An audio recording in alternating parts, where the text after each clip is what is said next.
Okay, let's get this started. Okay, hi. Hello, everyone. Welcome back to the podcast. It's been a hot minute. Now, give me 1 second. I'm going to try and adjust these levels just a little bit so I'm not...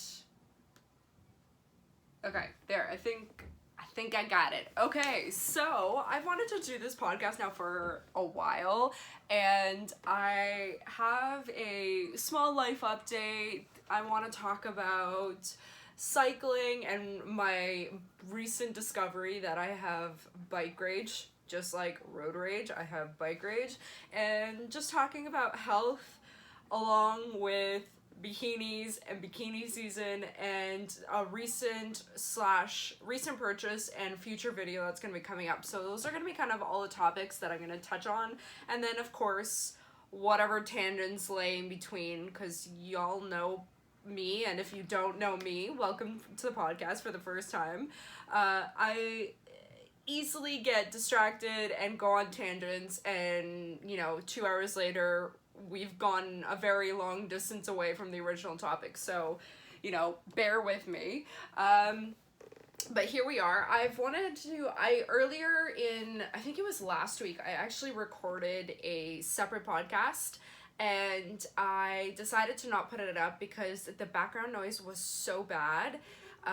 If you hear any screaming or banging, it's because I am filming this currently in my room with a very large cup of coffee to my right and me chilling in my lounge chair, which if you guys want to see this podcast of me just sitting and talking, you can feel free to watch the video version on YouTube, and it will be up on my YouTube channel, which is Reviews by the Blonde. And for those of you who are watching this on YouTube, because I'm recording this at the same time, if you want to just listen to this, it will be posted up on iTunes.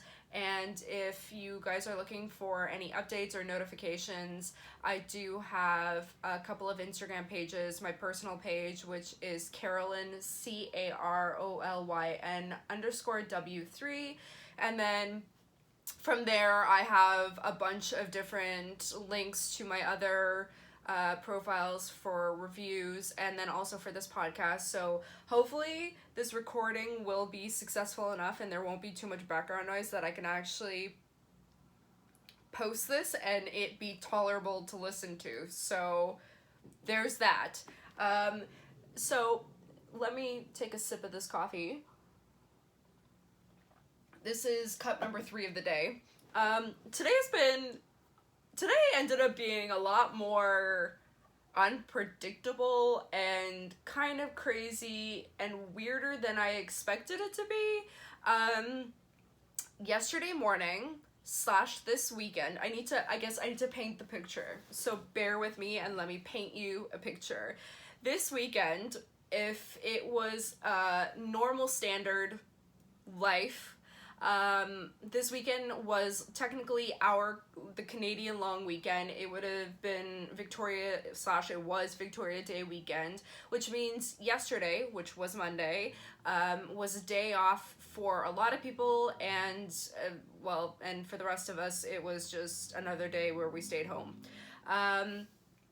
I woke up in the morning and I noticed that my right ear, the inside, was hurting, and then upon actually waking up and sitting up, I went to go touch my ear and I realized the inside was actually swollen, especially compared to my left ear. It was quite swollen. So I was concerned that obviously there's some sort of infection going on, and promptly decided to go to my family doctor's website and see if there's any sort of information of them being closed, even just not for Monday long weekend rules. I mean, just every day and the following day / today. I called them. They had a long-winded, explanation to what they're doing and how they're basically proceeding about doing appointments. And then from there, I looked to see what available walk-in clinics were open, just in case that my doctor's office wasn't going to be open. So I did have to wait, obviously, all of yesterday, and, you know, being the paranoid person that I am, I was concerned that it was something a little bit more serious, and I don't know, I'm not a doctor, so I don't know enough about, ear infections and what they, you know, require, if I would need to get antibiotics, or if it's just gonna, like, go away with, you know, by itself, or whatever else. And in the last couple of days, I've also been feeling kind of dizzy, and once the ear pain kind of got progressively worse to the point where now I have a swollen ear, I just assumed that maybe the dizziness is my equilibrium being thrown off with whatever's going on with my ear. So fast forward to this morning, I woke up just before 9 o'clock, and I called my doctor's office, and luckily somebody picked up right away. I spoke to whoever picked up the phone, whether it was the receptionist or, you know, one of the doctors or the nurse. I'm not entirely sure who I ended up speaking to, but I explained what the situation was, and I was wondering if I could basically book an appointment with my doctor. He explained that they are booking phone calls and video call appointments, and that they are not having anybody come into the office unless I think absolutely necessary, which I totally understand. The only reason I would have preferred to go in rather than just do a video call is that it does feel like my ear is clogged a little bit, so I'm concerned that maybe it is maybe some impacted wax, and I know that there are solutions and things that you can buy to do at home, but at this point, honestly, I've had ear irritation on and off for months and months, where I think in the beginning of the year, I had some bit of like pain in my ear, and I honestly just thought it was a buildup of wax, but I just never ended up going to the doctors, which I know isn't the brightest, you know, plan of attack, but here we are. Long story short, booked an appointment, ended up speaking to my doctor, and I showed him what was going on. We talked about what was going on, and the one thing that, you know, we started diving down the path where first and foremost, I absolutely love my family doctor. I'm forever grateful that I found this man a couple of years ago, and I actually had been a patient at this practice for years, and then my doctor, the initial doctor that I had, ended up leaving. Didn't end up finding out about that until one day I made an appointment and she wasn't there, and I was notified that I had to decide between the doctor that I had made the appointment with or the female doctor that's, you know, also on staff. I ended up sticking with this doctor, and I'm forever grateful because he is incredible. He's very thorough. He is very kind. He's very considerate and compassionate. He lets you talk out whatever you need to get out. He listens to your input. He really cares. He's a doctor that genuinely cares, or at least does a really good job of, you know, coming across like he really does care. And especially after everything I went through last year, he always makes it a point that if he doesn't have an answer, he tries to find one for you, or he makes it a point to refer you immediately to somebody else that can help. So kudos to my doctor. Love him. Great man. Love him as a person. Great man. I ended up chatting with him, and he started asking me a lot of questions like he usually does. And what we kind of started to unpack was, I mentioned to him that I had been feeling dizzy for the last like 4 or 5 days, and then he did ask me if I had a cough, and I did mention, I almost kicked myself the second I mentioned it, but at the same time, if this is something more serious, then of course I want to find out if it is something more serious. I don't want to be an ignorant asshole. I don't want to get anybody else sick, especially right now. And if it is something more serious like COVID, I'd rather know now rather than, you know, finding out when it's too late. To me, my symptoms, my ear has been hurting for the last day or two. It got swollen yesterday, and where my throat is feeling sore is exactly on the side of the ear that's hurting, so I just assume, because your sinuses are all connected, that whatever's going on in my ear is probably irritating my throat, because it's probably flushing out through and down my throat. I don't know if that's how it works. Maybe I'm just talking out of my ass, but that's kind of where my logic just kind of went. So I wasn't alarmed that my throat was sore, and also lately I've been riding my bike a lot. I've been, which means I'm sweating. The temperature has been fluctuating a lot, so I just figured, again, maybe my sinuses in general are quite sensitive, and if I get hit with a hard and a cold gust of wind, either on my forehead, on my throat, or in my ears, within a matter of an hour, I have a serious headache, or something hurts, or within couple of days moving forward, I end up starting to having some sort of pain or whatever, because they're just sensitive. But with that being said, I had mentioned to him that I had a little bit of a cough here and there. My throat was a little bit sore, but no fever. At least to my knowledge, I didn't feel like I had a fever. And his concern that ended up, sending me actually to the hospital to get tested for COVID, which is what I ended up doing this morning, was the fact that I live at home with my mother, who is older and falls under the high risk category.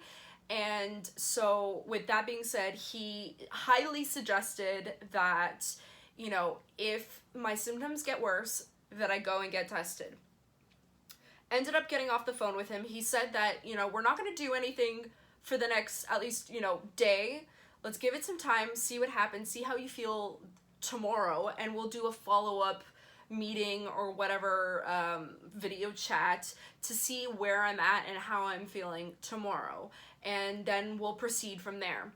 He suggested that we'll even hold off on the testing until the following day or the next couple of days if need be.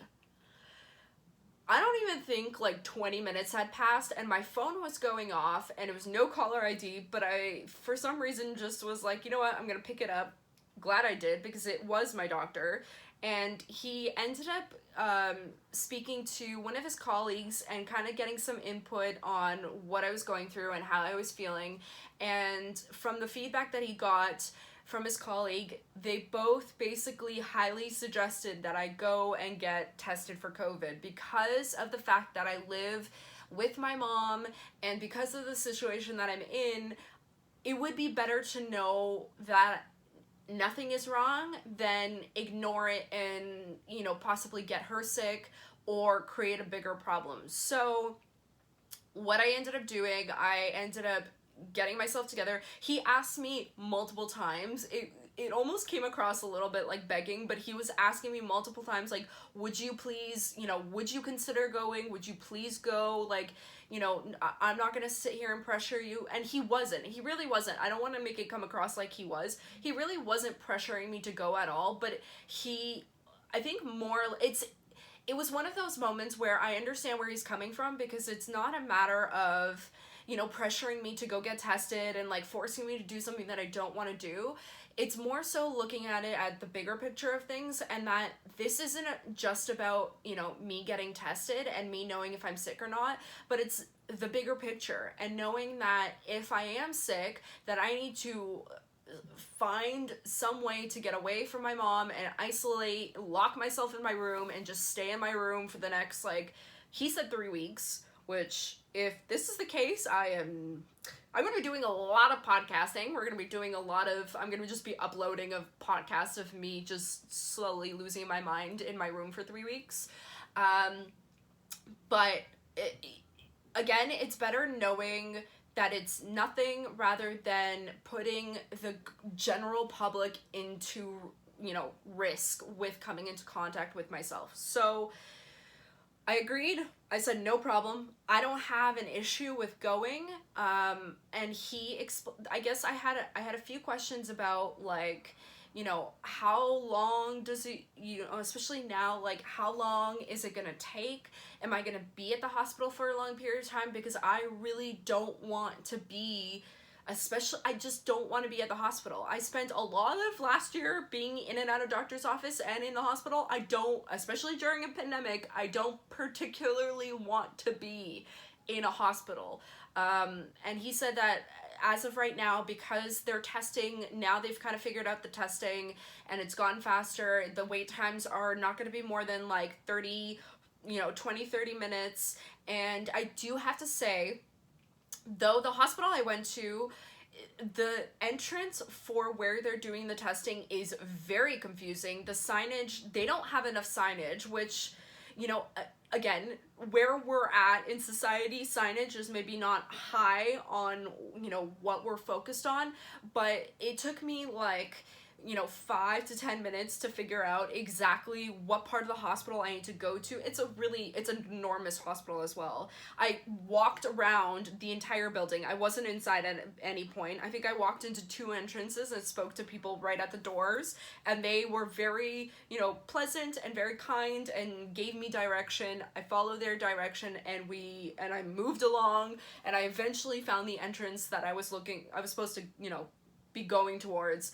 And, within no time, I had asked to be used, or they asked me to use hand sanitizer. I cleaned my hands. I had a mask with me. I was able to get in. They popped me, like the woman at the basically makeshift registration got me through very quickly. I stood in a separate room, waited for a nurse to come over and grab me, walked into a sectioned off room. Basically, like, the whole thing is very makeshift, but it's completely clean. It looks more or less like rooms. Like, it didn't feel like sketchy, or, the whole process was very quick.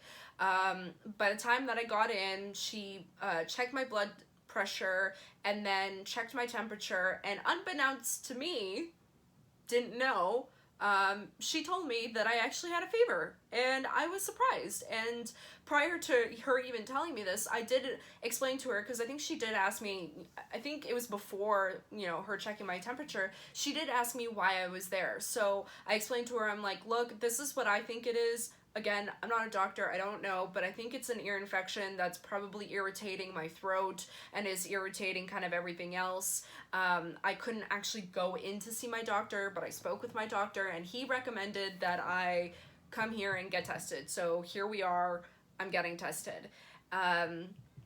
And she checked my temperature, again, unbeknownst to me. I felt a little bit of pressure above my right eye, which is, again, makes sense to the right ear that is in pain.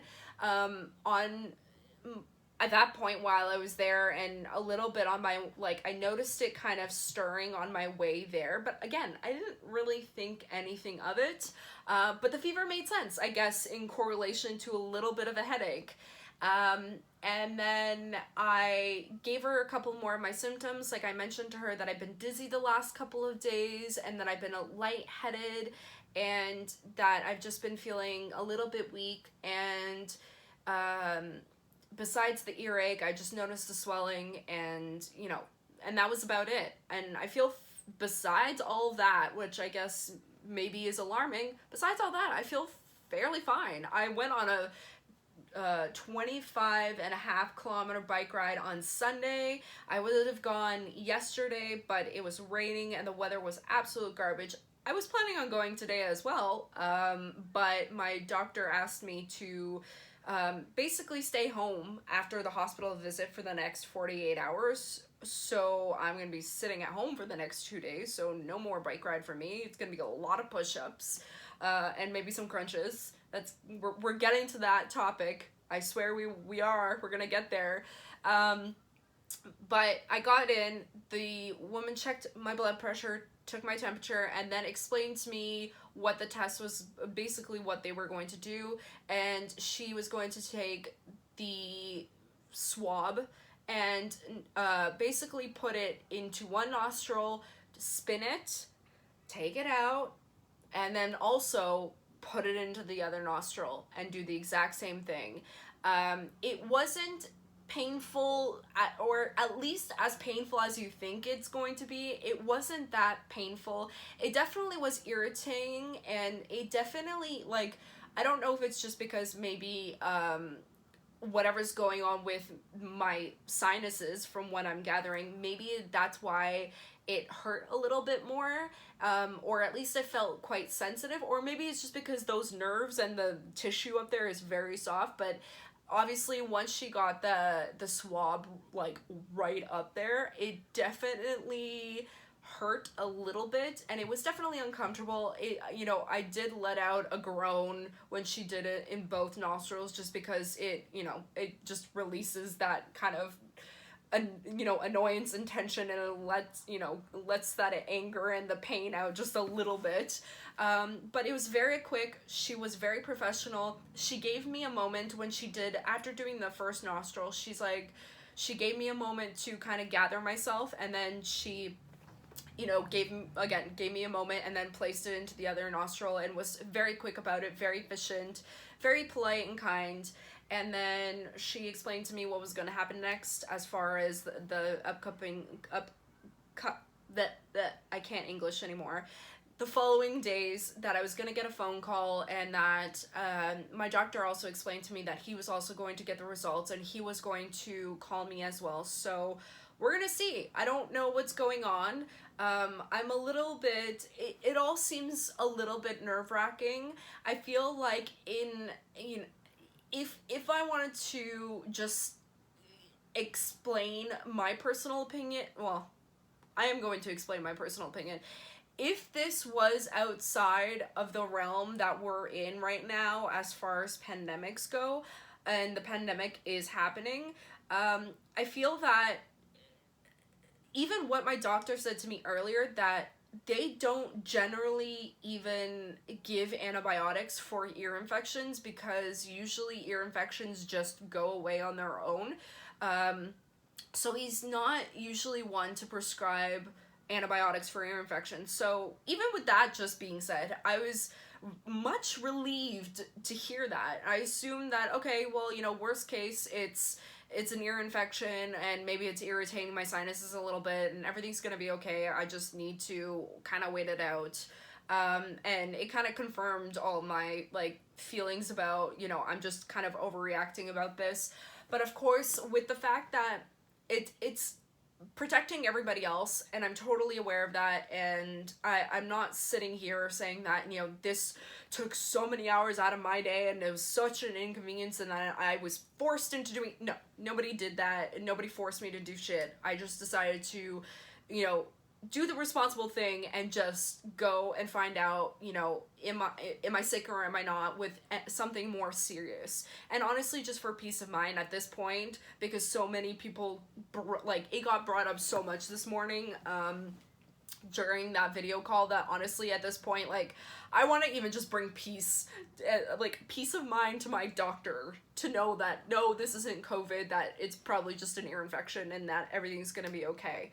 The nurse did recommend that when I got home, that I take a Tylenol, which was the complete opposite of what my doctor said. So just that, you know, just with this morning's experience, as far as the conflicting conversations and the conflicting information, it kind of just makes you, like, want to rub your temples just a little bit and be like, okay, well, clearly still, even now, nobody really knows how to deal with this thing that everybody's going on with. But that being said, I came home, I did take an extra strength Tylenol to kill off whatever fever I have, and I feel fine. Honestly, I feel totally fine. I'm not feeling dizzy today. I was feeling a little bit lightheaded this morning, but I also didn't sleep last night because of my psychotic neighbors, and just because I was a little bit paranoid and I was overthinking the situation. So of course I didn't sleep last night. But I was just feeling a little bit tired this morning, and a little bit, you know, sleep deprived. So as far as feeling, you know, just off, I think that just has to do with that.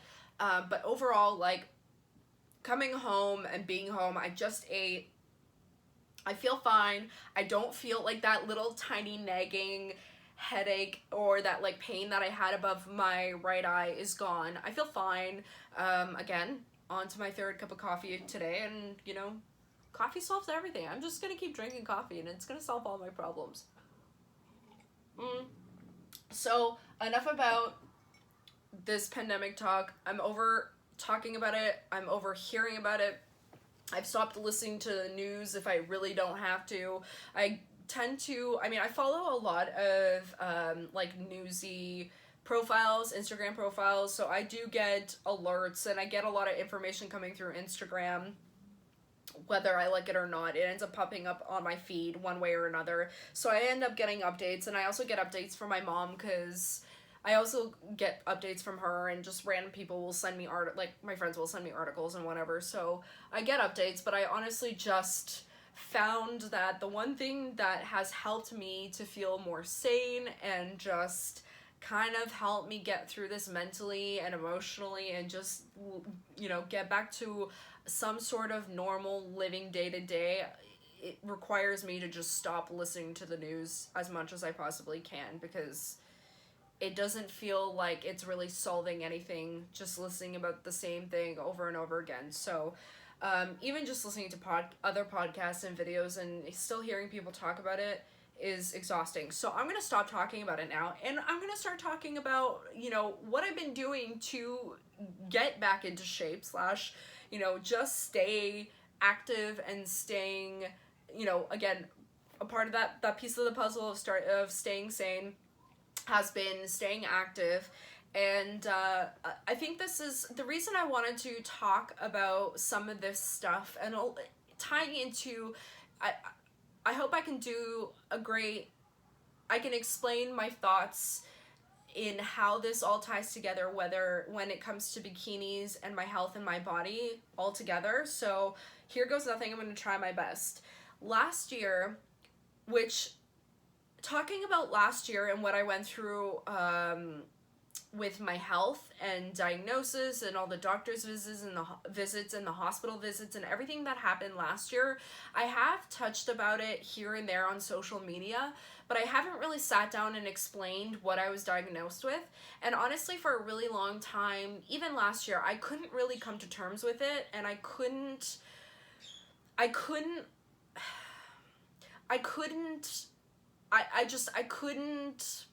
do I explain it? I really couldn't come to terms with it. My brain just wasn't processing the fact that, oh, I think it technically falls under a disorder. And no, it wasn't COVID. No, it wasn't a serious viral infection or anything like that. It has to do with my ovaries. So, you know, I figured I would have a whole separate video talking about this because I think that it's an important conversation. It took me months, and it took me up until this point now, you know, as much time as we've had off, which has been, you know, a positive, and like there's been positives and negatives to all of this experience. For me to finally have all this time off, I look at it, to some extent, it's been quite a big positive for me, because I finally have caught up on the sleep that I desperately needed for a really long time. Yes, in the beginning it was very difficult on my stress and my anxiety, like at the beginning of March, but moving forward, I spent more time reflecting on, you know, my past in regards to last year, my health, my last relationship and everything. It's given me a lot of time to reflect on a lot of things that I went through last year. And with that being said, I feel like it's done wonders for me to actually sit down and kind of sit with and think about what I went through last year. And I don't throw this word around lightly. I don't want this word to ever become like overused the way triggered has become overused. And I feel like it holds a lot of weight. That's why I don't like to use it that often. But the word is traumatized, and I definitely found that a lot of the things that I went through last year with all the doctor's visits and basically having a bunch of different people poke and prod at me, you know, time it like every other week, was traumatizing, and it was exhausting, and it took a serious toll on my mental health.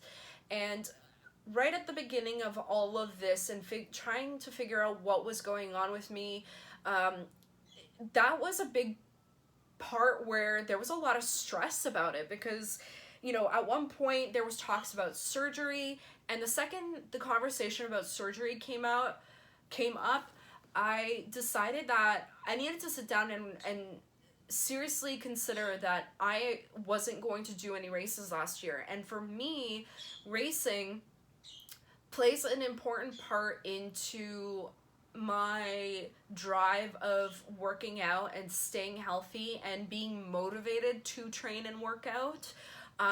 Racing has saved me, running Spartan races and other kinds of races as well, has saved me in a lot of different ways over the last couple of years. It's helped me learn about who I am as a person, how strong I am mentally and physically, and what my body is really capable of when I'm in shape and out of shape. Because I've ran a couple of Spartan races in absolute garbage shape, and to know that I can still do them and be out of shape is kind of, a pat on my own back. I'm not proud of it, but here we are. But for me, overall, being quite racing and signing up for Spartan races specifically has created a very positive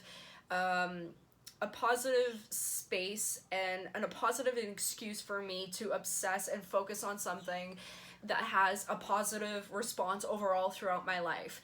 It's a positive obsession for me to be able to plan and travel and see the world, meet new people, and to focus on eating healthy and working out regularly and pushing myself harder than, maybe than average, and being able to get myself in the best physical shape that I can to complete the racers faster than I had before.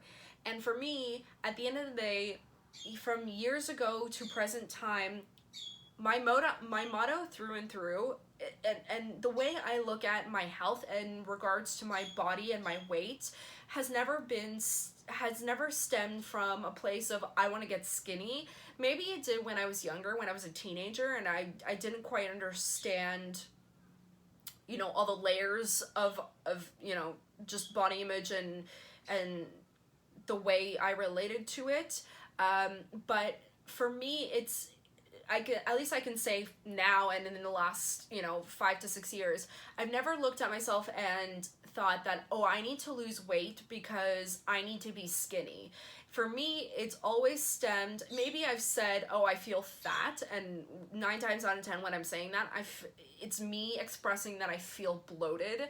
And I think maybe lately I've maybe mentioned that I want to lose weight, but in regards to being lighter so I can run further distances, and the less weight that you physically have carrying on you as far as fat goes, obviously the lighter you are, the further it's going to be a lot easier to run a further distance because you're just carrying a lot less weight on you.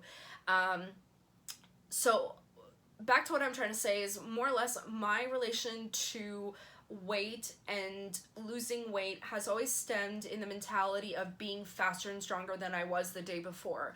I want to be able to build up my cardio so I can run longer, so I can, last running a longer distance. I want to be stronger so I can be able to lift myself over a wall, so I can lift and carry heavy things at work, so I don't need to rely on somebody else to help me.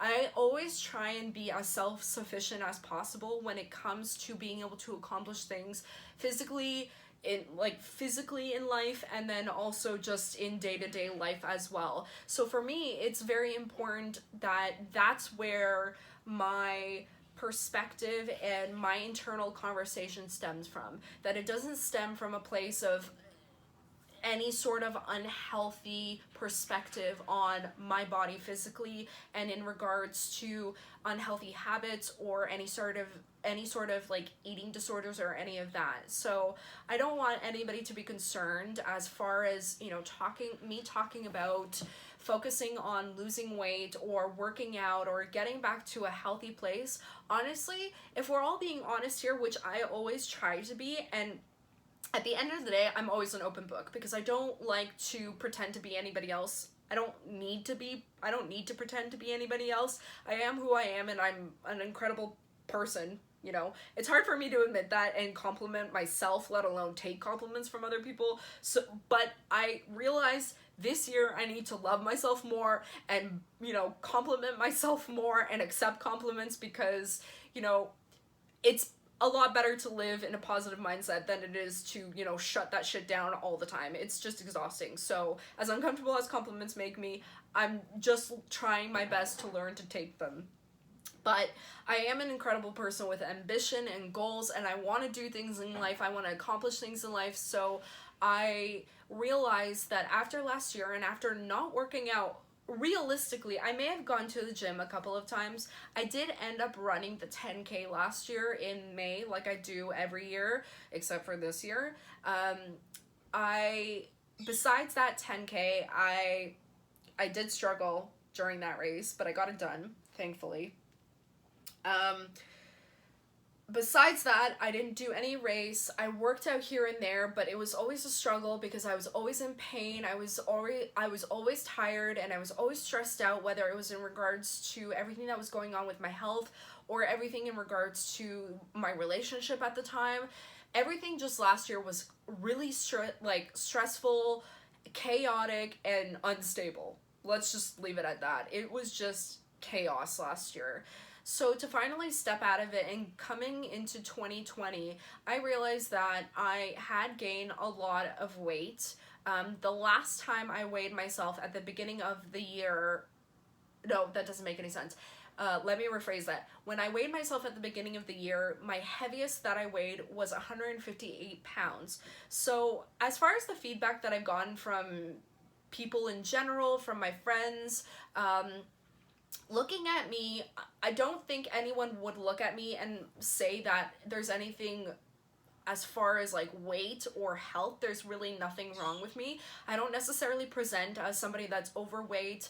Even when I gain a little bit more weight, I tend to carry it and hide it fairly well because I'm 5'8". I have a bigger bottom, I have a big butt, and I have thicker legs in general. I always have had a little bit thicker legs in general.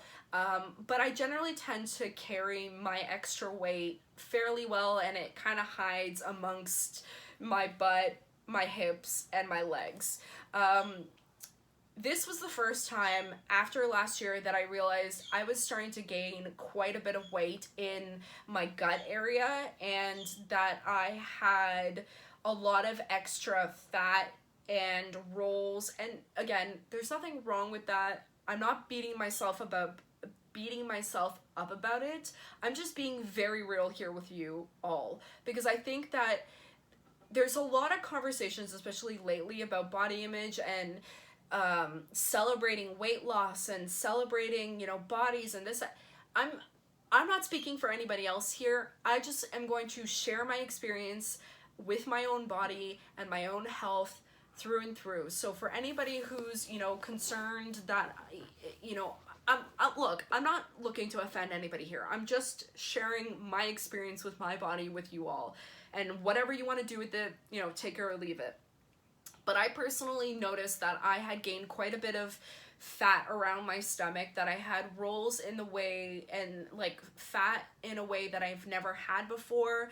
And in general, I noticed that my clothes were getting a lot tighter, and that by the end of last year, I really didn't feel good. I felt heavy. I constantly felt bloated in regards to not only medically what I was going through, but I think a lot to also probably with all the weight gain and the stress and anxiety and the drinking and the eating and the, you know, overeating, all of that also played a part. So overall, I just felt slow. I felt heavy. I felt bloated. I just didn't feel good. I didn't, like, straight up just didn't feel good.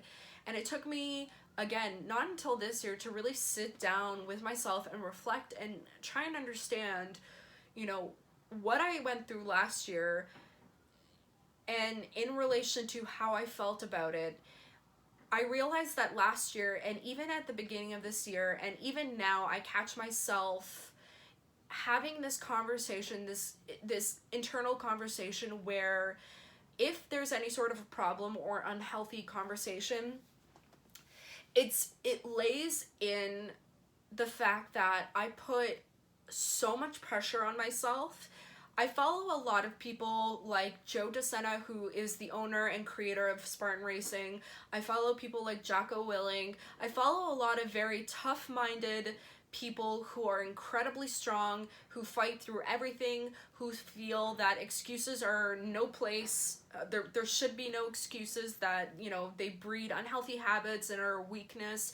And I fully agree with a lot of that mentality, and that's why I follow them, because I like that hardcore tough mentality. Especially over the last couple of years, the one thing that it boils down to when it comes to Spartan Racing is that I realized that I am one tough motherfucker, that I can go through a lot physically and mentally, and whatever the situation is, I am going to, if I have to crawl out of a situation, I will crawl through that situation and I will get out of it, and I will be okay at the end of the day. That bruises and cuts and scratches and all of that heals and it goes away. The pain is temporary, and I, through and through, will tell myself, and I'll even say that out loud, and I have in the past, in the middle of a race, where if I'm in pain, if it's really fucking hot, or it's cold, or I'm in pain, or I've cut myself, or, you know, I slammed into an obstacle real fucking hard, I will say to myself that the pain is temporary and it's gonna be over soon, so you just have to get through it and you suck it up. And it's a very tough mentality, and it's very hard on myself, and it was very... But I like it. I like that kind of mentality. Like, for years, I've wanted to join the mentality because nope, that wasn't English. I've wanted to join the military because I love that super intense mentality, and living in a very intense situation like that has been always incredibly appealing to me. So just to give you guys some insight on kind of what my internal conversation is, that's, you know, getting up earlier in the morning to go to the gym before work. That was what I was struggling to come to terms with it last year, that getting up earlier in the morning to go to the gym before work wasn't going to happen, because I was already barely sleeping, because of all the stress that I was dealing with, because I was in pain constantly, and not to say that I'm not in pain now, I mean, I am. I've just found better ways to deal with it, and things that I can take that help with it and help me manage it a lot better.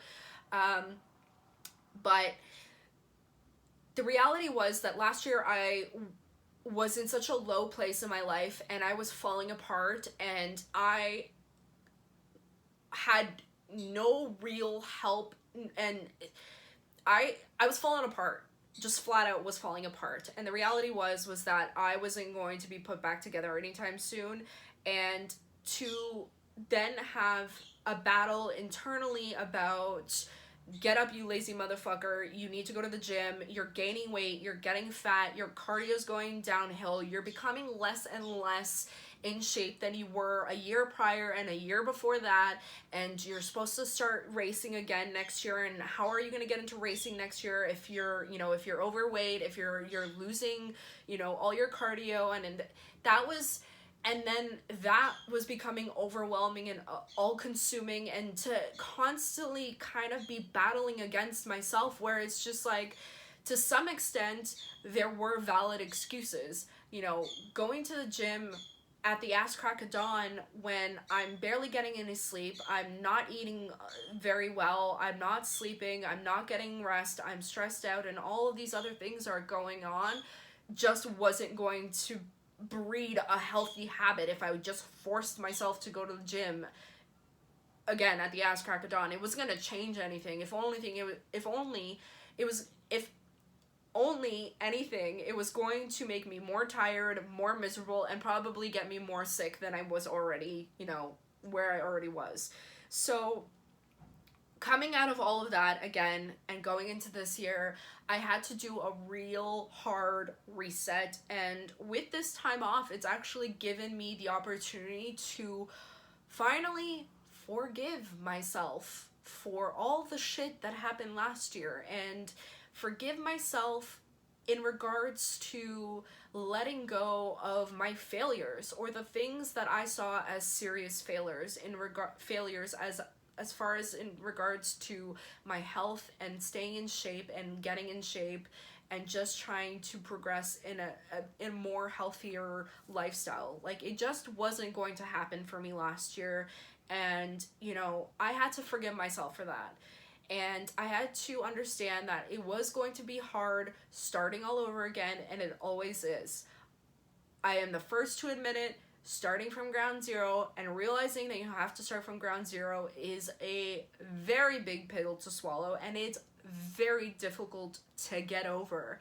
But at the end of the day, when you make that peace with yourself and just let it go, let go of beating yourself up, let go of all the excuses, let go of all the tears, and let go of all the like shame and everything else in between, you can start fresh. And you can start, you know, you can just get up in the morning and start that next day.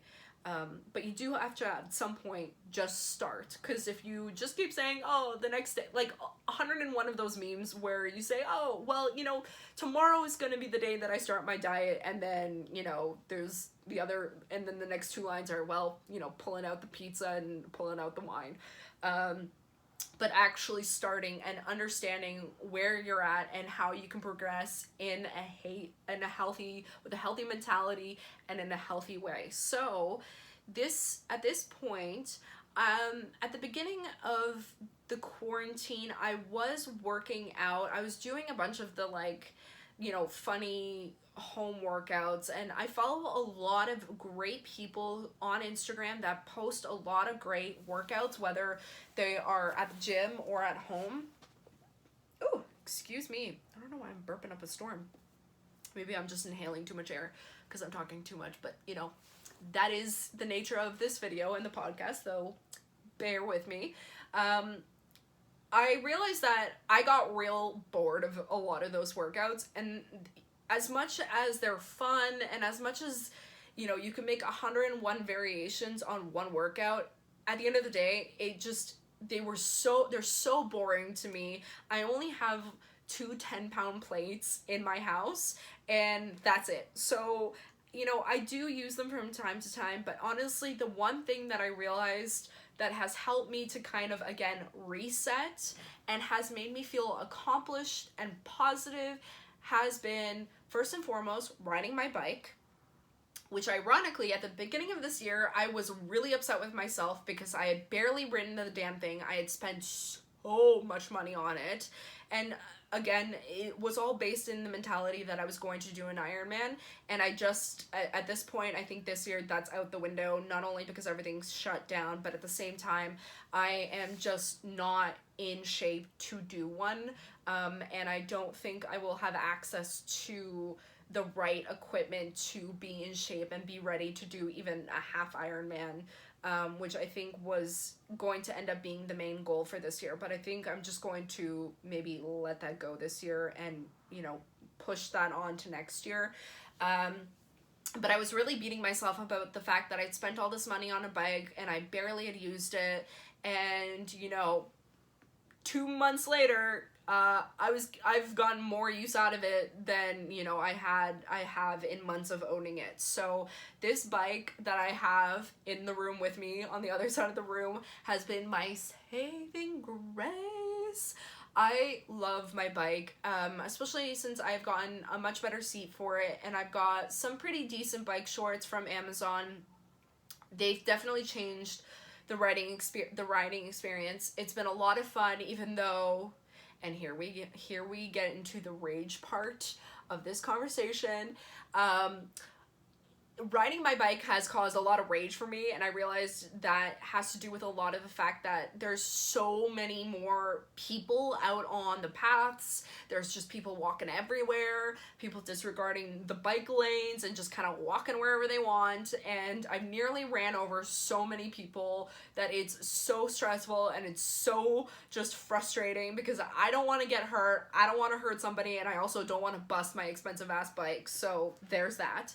So riding my bike has definitely given me the boost of confidence in my cardio that running simply just wasn't.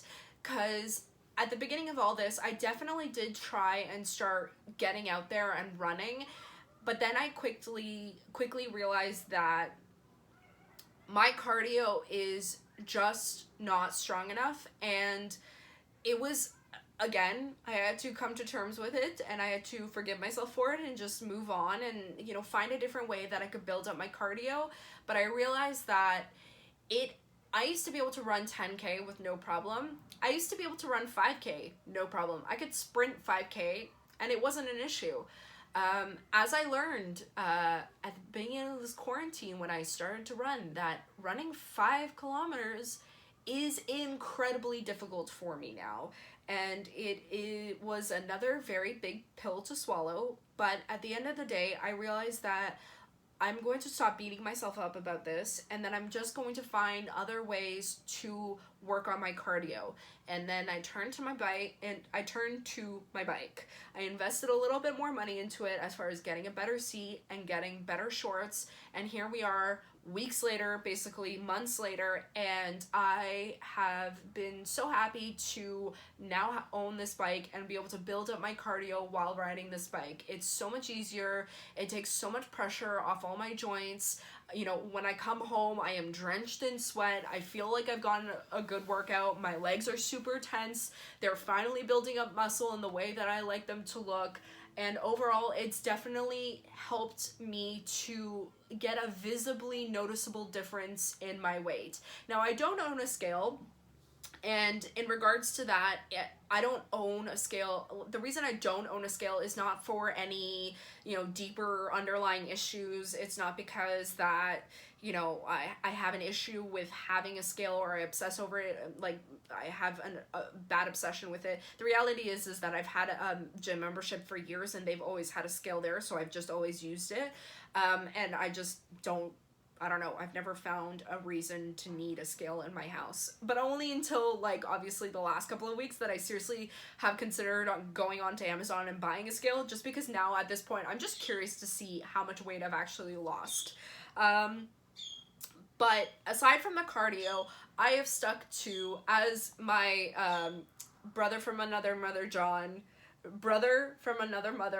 John would say, I've just stuck to my prison workouts, which essentially is just straight up push-ups and crunches. And that has worked out perfectly for me, because now putting on my clothes, for me, getting on the scale, and I've had this conversation, I think I've mentioned this in videos in past, where getting on a scale and seeing my weight as a number really, I learned a long time ago that it really doesn't necessarily tell me everything. And when I start working out consistently and eating well and start losing the fat in my body, that number can be kind of convoluted a little. That, I don't know if convoluted's the right word, but it can kind of just, you know, not necessarily represent what stereotypically you would think.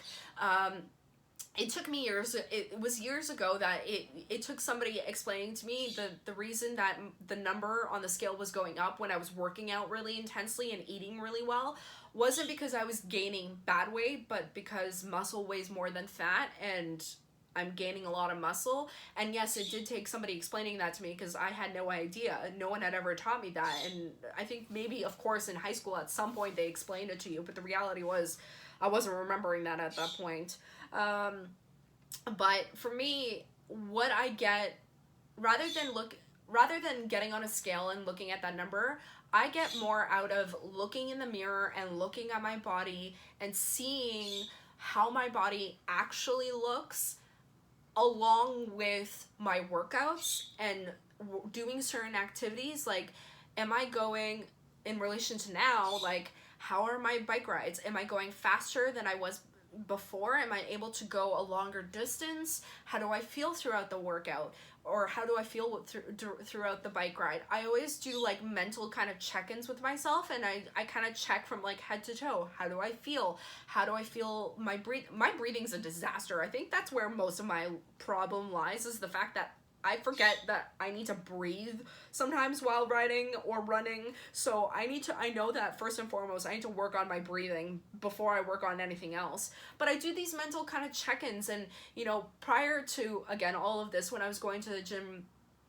since the beginning of this year, I noticed that, you know, the way I noticed that I'm progressing in a positive way is, you know, am I able to lift more weights over the next couple of weeks? I set, you know, I work with a certain amount of weights, and then that becomes easier over a period of time, and then at what point can I move up in weight? And being able to, you know, that tells me, paying attention to those things tells me so much more about where my body is with health and, you know, and just in general in strength, than getting on a scale. That number doesn't always necessarily tell me everything I need to do, everything that I need to know. So, so for me, I couldn't tell you at this point how much I weigh, because honestly, I have no idea. I really don't.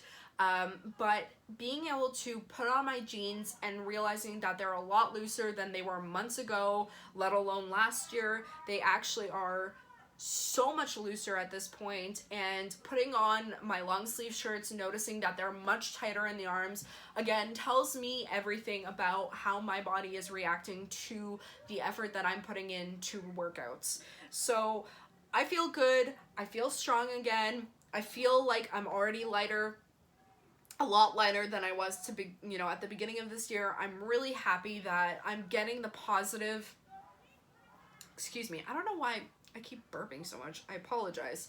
I genuinely feel happy about the fact that I'm able to, you know, go for long bike rides, that besides this like weird ear problem that I'm having and the slight dizziness that I've had over the last couple of days, overall I've been feeling really good lately. I feel stronger, I feel fast on my bike, and I just feel good. And I'm happy to actually say that out loud, because I haven't been able to say that out loud for a really long time. I haven't actually just felt good in a really long time. So to finally be able to sit here and say it, I feel great. And I'm happy to finally get to that point right now in my life. So beyond that, back to the bike rage.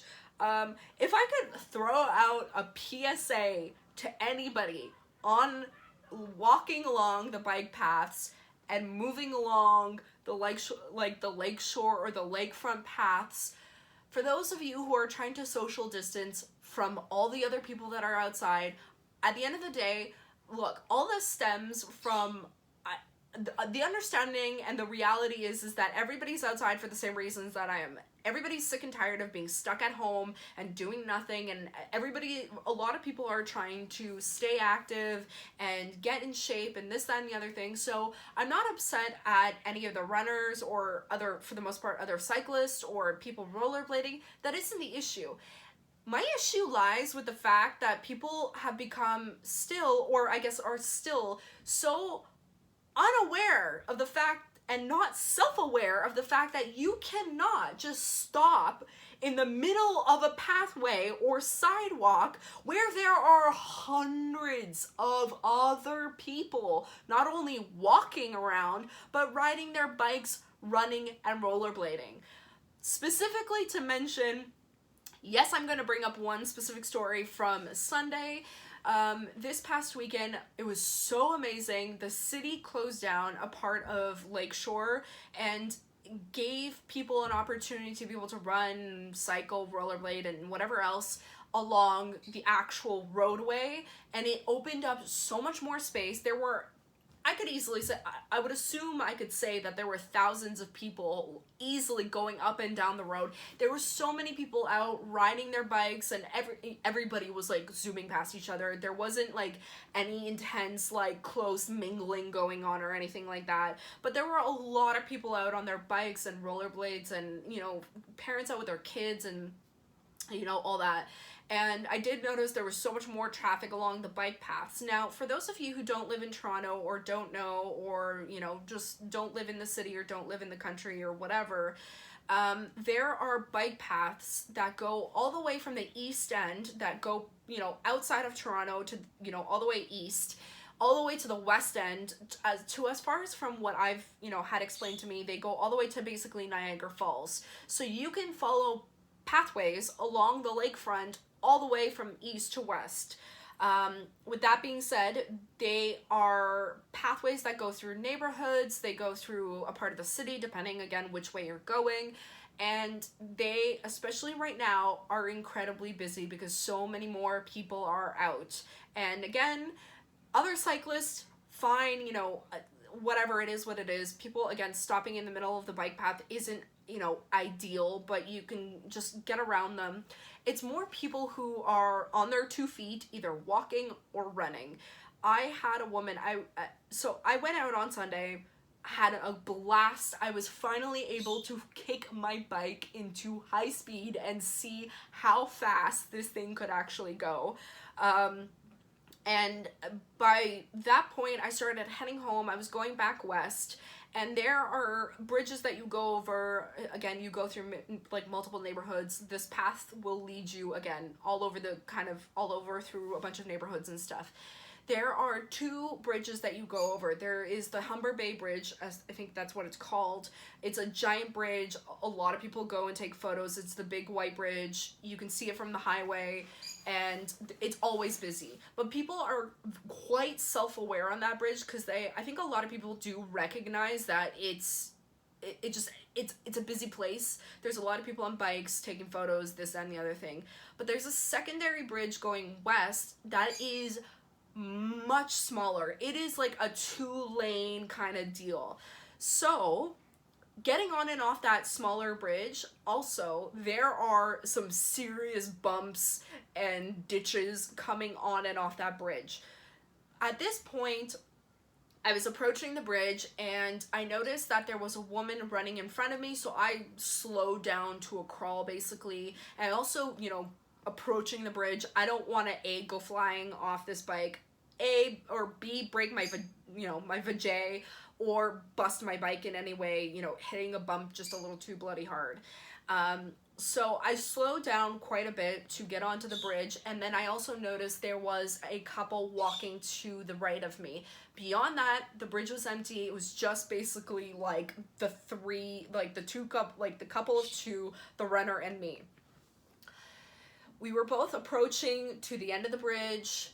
I noticed that the runner was kind of starting to gear towards the left, so I figured, oh, okay, no problem. I'm gonna be able to kind of fly past her and, sneak past and go right, because I had to go right anyways.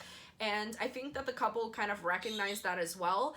And I did end up purchasing a bell for my bike because I don't know why people seem to just choose to either walk on the bike paths or just choose to be oblivious, but I have nearly run over so many people that I figured, okay, for safety reasons, I'm going to get a bell. But in this moment, I was going so slow that both hands were gripping the handles of my bike to stay steady and to stay upright on the bike, that, being able to last second grab at the bell wasn't kind of an option. More or less, as we're all approaching the very end of this bridge, the runner just comes to a dead stop right in front of me, and I kind of freak out in that moment. And I did have headphones in, so I didn't quite hear what she said, but I think after, passing her, I did hear, oh my god, I'm sorry, but she came to just a dead stop. And again, I was barely going fast at all. I was barely moving at this point. And the reason I freaked out and kind of panicked in that moment was because I was, again, almost at a complete dead stop, and I was either going to fall off my bike and fall on top of her, or I was going to fall onto the couple. And luckily, I think the couple kind of just saw all this coming, and they kind of just stepped aside and stepped out of the way. But I kind of panicked and tried to reach for my bell, and then I kind of freaked out and said, oh my god, please move. And then as I kind of, and then as she kind of, I think, realized that there was a person on a bike behind her, she like quickly moved out of the way. And then the second she moved out of the way and I saw that I had a very clear path, I just started pedaling as fast as I could just so I could get out of the way and not fall or hit anybody. And I just kind of flew out of there, and I think I just blurted out like, Jesus Christ, because I was just like so frantic about not falling off of my bike and hitting anybody. So again, please, for anybody walking on the bike paths, be fully aware that, you know, from what my watch tells me, and I don't think that even that's 100% accurate, I'm clocking in at like 19 kilometers an hour at like my fastest points, and you're basically relying on the hope and the prayer that whoever is on those bike paths has solid brakes or has brakes at all, and that they're going to be able to stop before you end up becoming the brake. So just please, anyone who's listening, if anyone is listening, please just be aware and be careful, because, you know, just please be careful.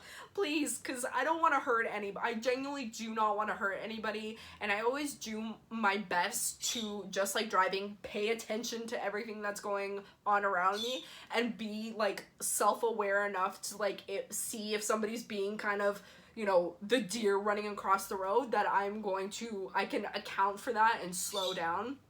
And that wasn't the first time that even happened during the bike ride. That was like the second or third time at that point. So that, more or less, that's my rant. I'm going to move on because I think everybody, you know, gets the gist of where my rage is coming from. I'm going to take a sip of my coffee. Coffee? You know, give me a second. So besides all that, I've been really enjoying bike riding. I think I'm just going to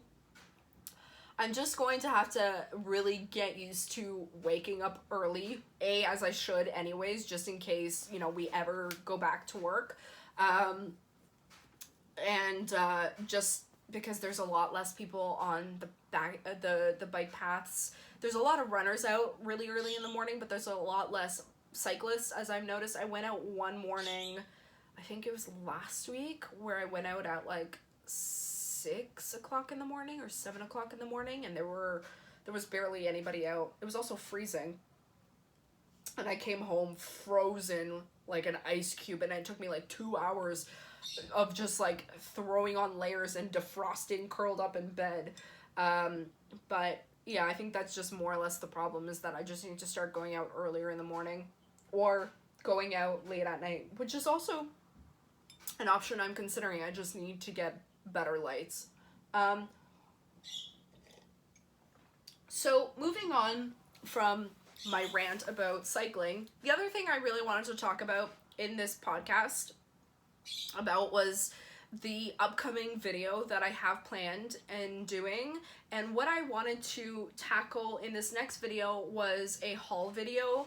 And I purchased this past weekend, I ended up going online and purchasing a bunch of bikinis from Zoffel. Now, I thought about putting like this kind of conversation part into the video, but I realized that obviously anytime I have a lot of thoughts about a topic when it comes to clothing or whatever prior to the actual review or haul itself, it ends up making my videos a lot longer, and people don't necessarily want to sit and listen to me talk. So I figured that I would get my thoughts and feelings out in this podcast rather than throwing it all into the haul video. So I think I might touch on it and refer back to this podcast. So if you all are here because you watched the haul video, hello, welcome, and welcome to the bikini part of this rant/podcast.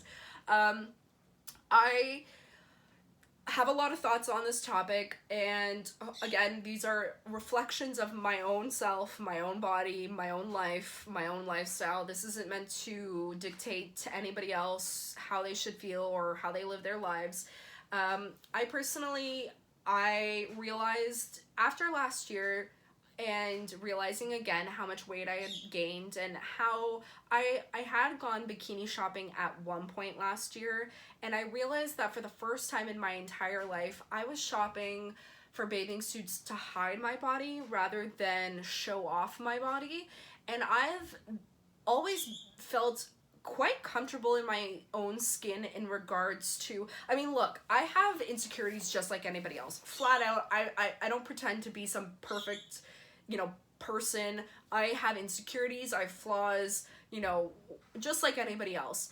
But in regards to, when I'm getting ready, once I have my hair done and my makeup done, or once I have an outfit on and I feel good and I acknowledge that, looking in the mirror and acknowledge it, by the time I'm making my way out the door, I've already forgotten about all that stuff, and I'm already thinking about, I'm on another planet. I'm already thinking about a million and one other thing. So as far as in regards to my self-image or body image, I've always, for the most part, I've never really had an issue throwing on a bikini and just kind of going about my life. Last year was the first time that I realized that when I went bathing suit shopping and bikini shopping, that I was having trouble fitting into the sizes that I normally would fit in, and I am the first to have no problems going up in a size. I'm not ride or die, if I don't fit into a small, my life is over. If I don't fit into a medium, my life is over. Putting on a large is the end of the world. That's not where, I've never been that person. If a medium does not fit and I like something enough, and it,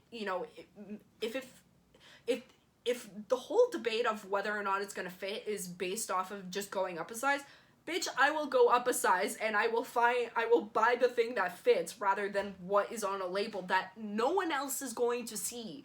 Nobody is seeing those labels except for me and the person maybe at the cash ringing the clothing through. So as far as, in regards to going up a size, that was not the issue, but just kind of recognizing the fact that my body was changing so much faster, or had changed so quickly in a way that I wasn't prepared for. It really, the way it reflected in the choices that I was making and what I was wearing and the things that, and the kind of bikinis I was shopping for, was very much reflecting how insecure and uncomfortable I was feeling in my body. And for me, bikinis have always been a place of comfort. I've never really had any sort of serious uncomfortable feelings towards wearing bikinis. I've always felt very comfortable, and I've always felt very sexy and comfortable showing off my skin. I've honestly just never really had some deep-seated issues with throwing on a bikini, and I don't think anybody should. I think you should wear whatever you want and whatever you feel comfortable in and whatever makes you feel good. Just wear it. And at the point that I'm at in my life at this point, I realize that I am sick and tired of buying bikinis that have a lot of fabric. And what I mean by that is the fact that I realize that my bikinis and my bikini bottoms, standard bikini bottoms, are just too much fabric for... They're too much fabric and yet not enough fabric to handle my butt. At the end of the day, there's too much fabric going on with bikini bottoms where they're trying to cover my butt, but what ends up happening is that my butt ends up just eating that fabric, and I then just have to spend the time digging it out. So what I realized over the last couple of years is that, especially this year, I don't care. I'm not buying any more boring ass bikinis. I am buying bikinis that make me feel good about myself, are a higher cut, and are more of a thong style bikini, because that is going to be so much more comfortable for me, and they make my body look a lot more flattering. A higher cut, hugs the curves that I want to, that should, no, I shouldn't say that. I don't want to say that. A higher cut is more flattering. It elongates the legs. It sits on my hips in a place where it's more flattering. It doesn't cut me off in a weird way, in a weird spot. It doesn't create a weird bumpy illusion. And for anybody who's seen the standard bikini for decades now, it's the right across the hips with the general to most butt coverage, and just the standard bikini bottoms. I hate it. They don't fit me well. They don't make me feel comfortable. I feel like I'm being stuffed into it, and yet my butt is eating it all. It's not a good time. So I realized that, you know, this year I feel better. I want more fun and colorful prints. I want brighter colors. I'm going to go through my collection of bikinis and either donate them, you know, hand them off to my sister, because some of them I think will be small enough to fit her because she's quite petite. And or I'm just gonna throw them out because I think it's time. Some of them are really old, and I'm going to upgrade my collection of bikinis and have them reflect how I want my body to look. So what I ended up doing with the reality I was facing with, I was glad that I came to this conclusion, and I was happy that I finally was feeling, you know, better about my appearance in general, and that I feel better overall, and that I am on a healthy route to becoming stronger and faster, and with that having the side effect, and with, you know, putting all that hard work in, it's, you know, giving me the general physical appearance that I also want as well. That I want to find bikinis that fit that and, you know, exude and help me portray all the feel-good emotions on the inside outwards. So I decided that I was going to start shopping for bikinis at this point, because I also realized a lot of the bikinis and a lot of where I've been buying my clothes now for, I don't know, 10 years at least, unfortunately, was at Forever 21.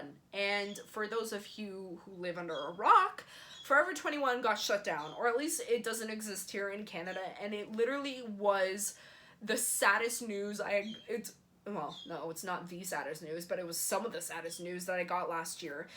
Considering that even currently a majority of my wardrobe is actually made up of Forever 21 clothing. And not even just clothing. I'm talking shoes. I'm talking accessories, handbags, sunglasses.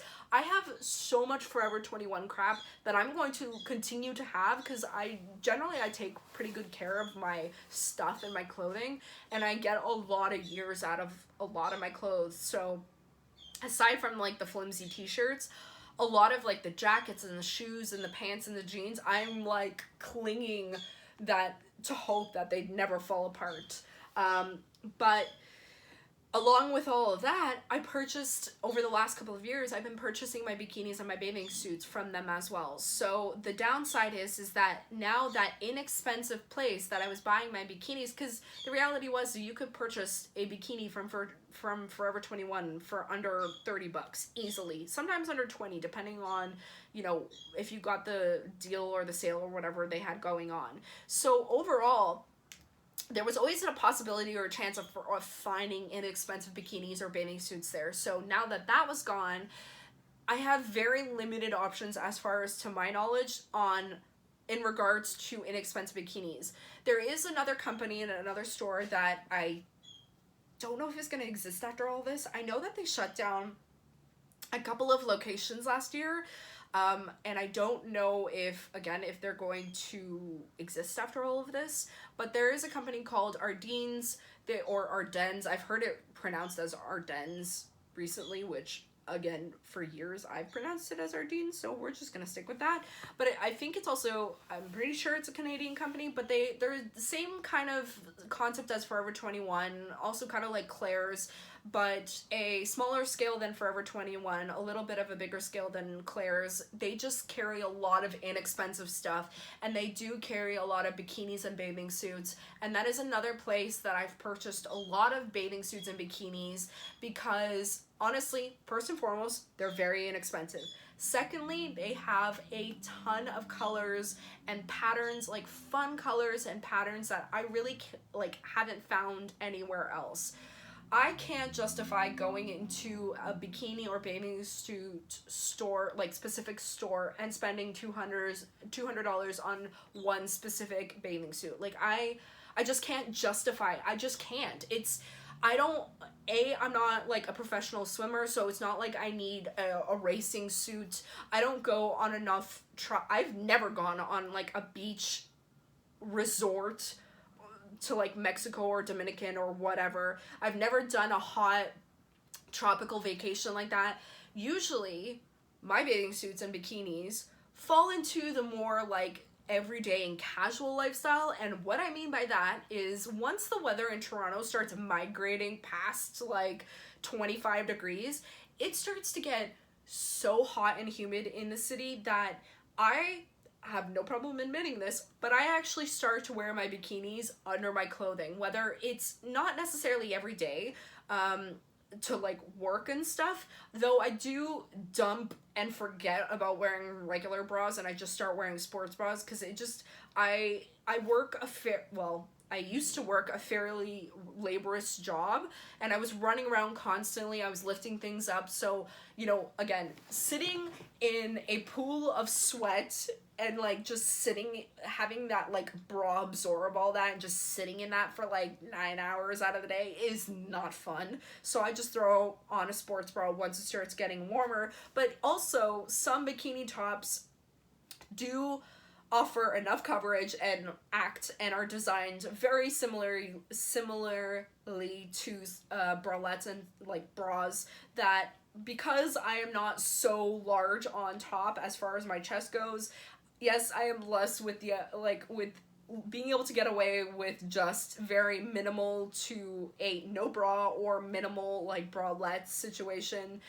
So sometimes, yes, I've also worn, depending on the style, bikini tops underneath my clothing because if you haven't realized, a lot of bikinis, yes, maybe from brand to brand, the quality of fabric does vary, but basically a lot of the fabric is spandex, polyester, and some sort of elastic mix, which essentially is very similar to our workout wear, whether it's, you know, the leggings, the sports wears, or the tops. I'm sure Nike and Under Armour would beg to differ and argue with that statement, and I'm sure there's people that may, you know, argue with that as well. Totally valid. You have that, you know, you can argue that as well, but I'm not interested in the argument. More or less, I treat my bathing suits like bras and underwear during the summertime. Now, before anybody gets anything twisted, after every single use, yes, I clean my bathing suits just like you'd clean underwear. Don't get, you know, no dirty thoughts. Don't get it twisted. You know, my hygiene doesn't need to be questioned first and foremost. But especially, maybe not so much during the week while I'm working, but especially on weekends, when I wake up in the morning, if it's really hot, I'll throw on a bikini. I don't care. I'll walk around in a bikini around my apartment because it's freaking hot. Why not? And then outside of that, also on weekends, usually what I like to do is just kind of grab a car, throw on whatever, and go for a hike or go for a drive. And having that bathing suit underneath where if it does get really, really hot, I can just take my shirt off and nobody's going to be offended by a bikini top because as society is and as weird as we are about our rules of, you know, nudity and bodies and clothing, we've made bathing suits acceptable. So, you know, being able to have a bathing suit underneath my shirt tends to be a lot more acceptable if you just take off a shirt during a hike or whatever and have that on in public rather than, you know, just have a bra on or whatever. I think even people get some like you'll get some jarring looks even with like wearing a sports bra. I think some people get confused even just seeing that. I don't know why, but you know, society. So again, during the summertime when I'm going out, when I go out on these random adventures, to have a bathing suit underneath, because if you find a place to swim or something, you already have it on, it's easier to get out of it, like, once you get in the car, it's easier to kind of slip a t-shirt on, take off the wet bathing suit, you know, lay a towel down, change out of it, it's easier to take it off than find a place to put it on, so I personally like to just have it on already, and again, they're just more comfortable, in my opinion. When it starts getting hot, the less clothes, the better, I like to say, and that's how I like to live my life. Just saying. So when it comes to bikinis and the summertime, for me, they serve multiple functions, not just as like a vacation clothing piece, but honestly more of a day-to-day clothing item from, you know, as far as the top goes, at least. So I started poking around on the internet to try and find somewhere where I could buy inexpensive bathing suits. I did start at Abercrombie and Fitch. I did see that they do sell bathing suits. They tend to be, for a top and a bottom, it tends to be a little bit more still on the expensive side. Not to say that I won't purchase one in the future, but at least currently I don't know really what their like the fits and the styles are kind of like in person, and they didn't really they're not really offering the colors or the patterns that I want, nor are they really offering the style that I'm looking for.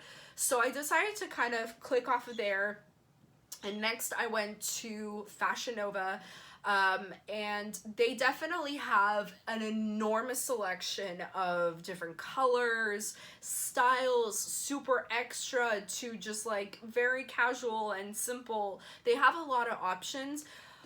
But here's the dilemma with Fashion Nova, and if any of you haven't watched any of my Fashion Nova hauls, it really is a very big gamble with Fashion Nova. It is a 50-50 risk. Half the time, yes, maybe something might work as far as, you know, fit and size and the way it's sewn and quality, and then the other half of the time it's just not at all what you thought, or the quality's not there, or it's not sewn well, or it just doesn't fit right.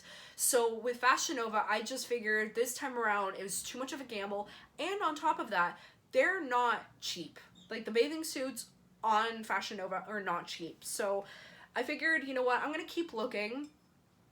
We're not at hot weather yet, so, and also, I did want to factor in time. Like, I don't want to wait 4 months for my bathing suits to show up, because at that point, at least in Toronto, the summer is over. We have very, very short summers here. Depending if it's a rainy season, some summers have been really cold. Like, some summers we have a very late summer. This year the weather is all over the place. Within a week's time, I went from getting a sunburn on a Sunday to it freezing the next Saturday. So yeah, that's currently going on as far as weather-wise in Toronto here. So really, there's no serious rush to get bathing suits, but at the same time, I kind of wanted to, my brain's in the summertime mode. Like, my brain's just gripping on to whatever, like, positive, fun colors and warmth that I can possibly get.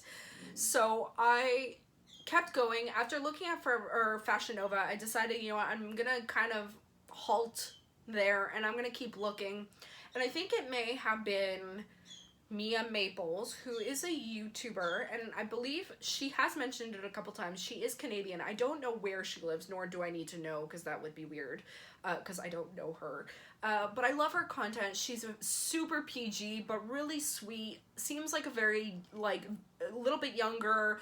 She's definitely younger than me, but seems like a really sweet person, and overall, I like her content. I like her haul videos, and I think I came across the fact that she had done a Zoffel haul, and I decided to revisit. I think years ago I had taken a look at what Zoffel was, and I think it was in its like infancy when I was looking at it, so it wasn't really it wasn't really easy to get around the website, and it kind of looked not so real. It kind of was on the level of like Wish. And for those of you who don't know what Wish is, it's basically a marketplace setup as far as the website goes, but they sell very, very, very inexpensive items. They steal a lot of photos from other websites and other content creators and try and sell products via the photos as if like this is what you're getting, but then you either don't get what you've ordered, you get something completely different, or you kind of get what you ordered, sort of. I don't know, depending on what kind of standards you have, or, you know, comparison standards for Wish, it's not ideal. The reason I've not, to this date, done a Wish haul or any sort of Wish videos is because I just cannot justify in my brain spending even $5 on stuff that I know is going to show up garbage. Like, it's crap quality, it isn't good quality. I don't want to wait 6 months for, you know, some stupid little thing that I could buy at the dollar store. Like, it just isn't worth it for me, not even for the video.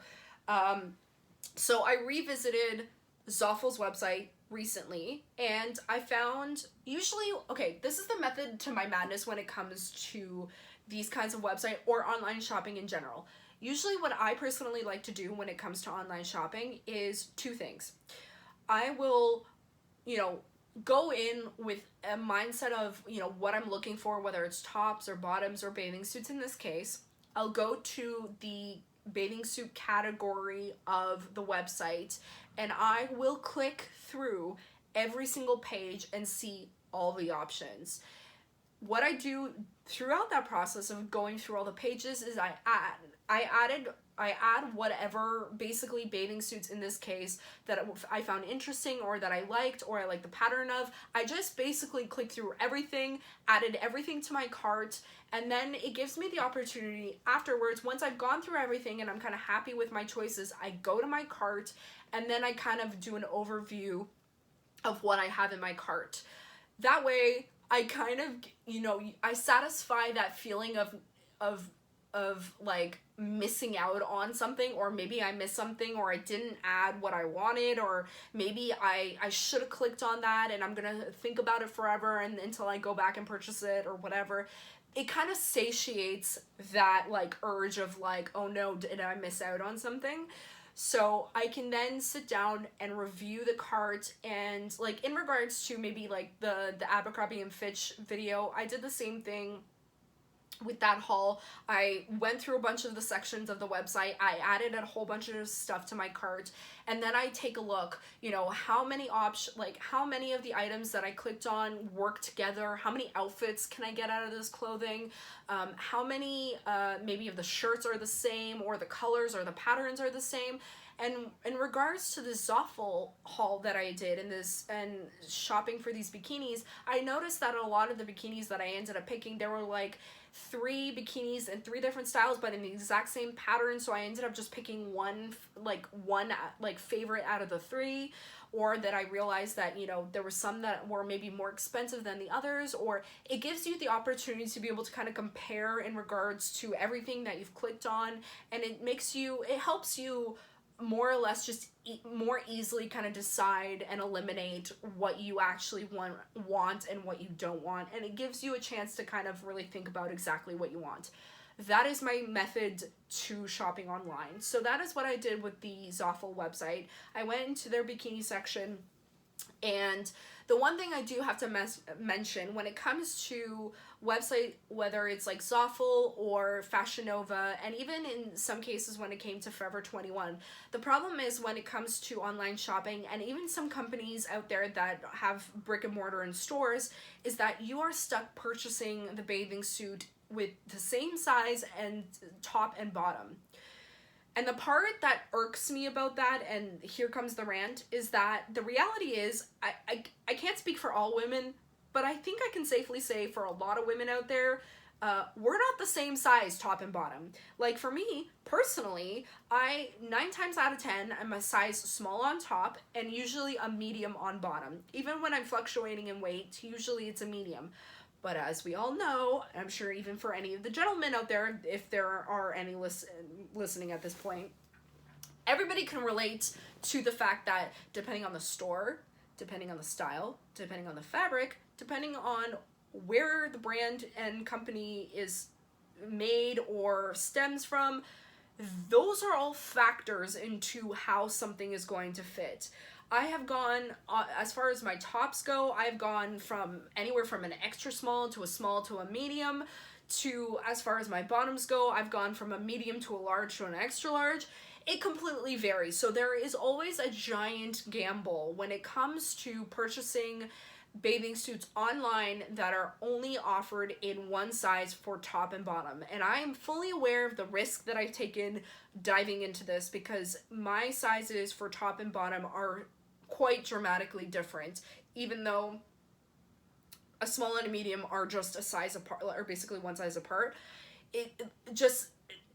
My butt is so much bigger than my boobs that it's like there's no comparison. Like the top and the bottom are just so vastly different.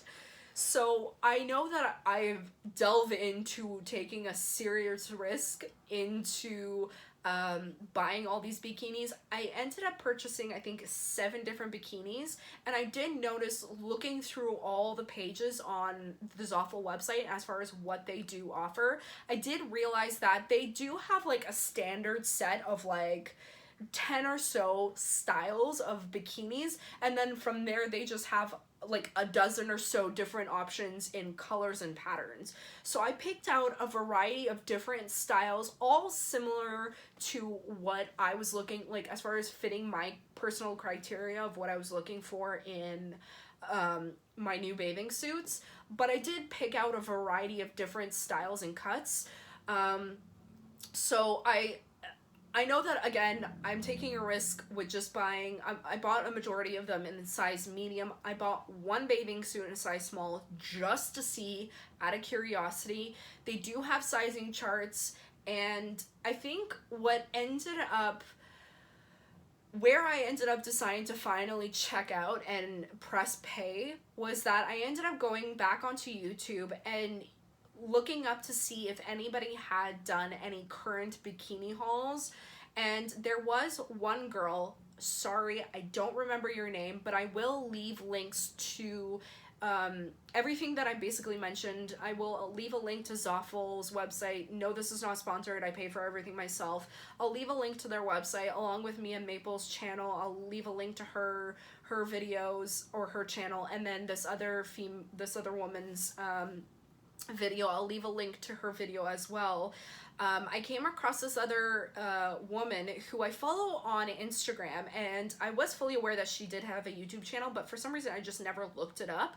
She did a review on a haul that she did of Zoffel bikinis. She is a little bit curvier than me, and no, that's not me calling her fat, not in the slightest. In regards to me calling her curvy is more or less the fact that she has much more muscular thighs than I do, and I only wish that I had thighs like that. And she also is just got a bigger chest than I do, and I figured that being able to relate my body shape and size to what she purchased and the styles and sizes definitely helped me kind of come to terms with that, you know, the sizes that I've picked are going to fit me, because if they are able to fit her top and bottom, then at least for me, bottom wise, they're definitely going to fit.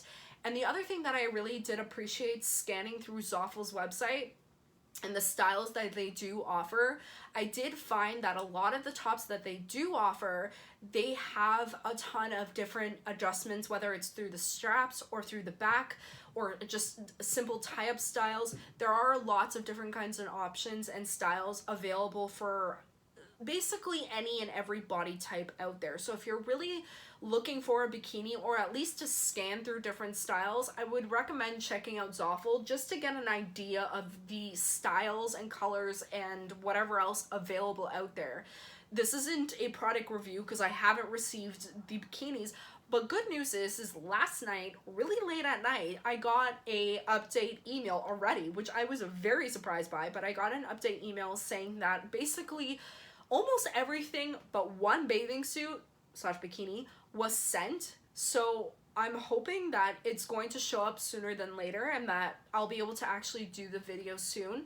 Now, if that one singular bikini doesn't show up within a couple of days or isn't shipped, you know, soon, what I might end up doing is I'll do the haul of all the stuff together, and then I'll just do like a bonus video with the one bikini, because it is a specific style that I'm really excited to see how it's going to fit on my body and how it's going to look.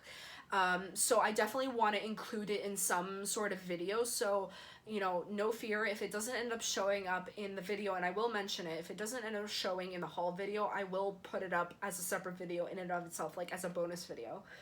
So with that being said, I think that's more or less of everything I wanted to talk about, and like, I feel so much better. Ugh.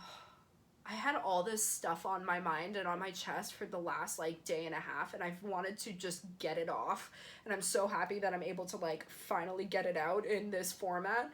But yeah, I'm really excited to get all my bikinis. Oh, and I also purchased a pair of sunglasses that are hella extra, but they just were they were a very interesting cut, and the color looked really cool, so I just ended up going with them. Oh, I think the one thing I'll mention here, but I will also mention in the haul video, is that when it comes to the prices of Zoffel in Canadian, they do offer a section in the website where they do have a drop-down menu, and you can adjust the prices according to wherever you're from, which I highly appreciate, because the idea of having to like go in and do conversion changes on a website separately from your online shopping is such a pain in the ass, and it's just it's another step that I really don't want to do. And half the time, honestly, if I have to do that for a website, I just click off. I don't even bother, to be honest. So I found that in Canadian pricing, I think the most inexpensive bikini that they have to offer on Zoffel is around $15. And then I think on the higher end, as far as bikinis go, I did take a glance at the one-piece bathing suits, but that's really stepping into territory that I don't really want to mess with, because one-piece bathing suits and bodysuits are just the biggest pain for me, because as I've mentioned in the past, the reality is one pieces just don't really fit me ever, because my torso is long, as I've learned, and longer than average. So to find, you know, a bodysuit that fits, let alone a bathing suit, is just all kinds of stress and anxiety that I don't want to, you know, go through. But I did notice that they have a lot of really beautiful one-piece bathing suits. So if you have the time to like do all the measurements, highly recommend checking them out. So as far as the bikinis go, I found probably on the more expensive side. I think the most like expensive bathing suit for a top and a bottom, bikini for a top and a bottom was maybe on the $30, around like the $30 range. So overall, for a top and a bottom bikini, you're paying a fairly reasonable price. Like this, in my opinion, was a really good like steal. I didn't have to pay shipping, because the amount of money that I spent was, you know, in their free shipping range. Again, I'll go through all of this once the actual, oh my god, what is my hair doing? Sorry, I've been messing around with my hair this entire time, for anybody who's actually watching this on YouTube, because I need to definitely take a shower today, and it's just, I'm, you know, messing with it because it's a tick and it's kind of bothering me. Back to what I was saying, as far as what I, again, noticed in price comparison to kind of everybody else online, it is very inexpensive. So I will go into more in depth as far as pricing and the shipping times and everything in the actual haul video. But I'm glad to have been able to kind of do a little bit of a deep dive and an explanation as to why I took the time to purchase and put in the effort to do the research on Zoffel and spend the time and the money and the effort to buying the bikinis that I did.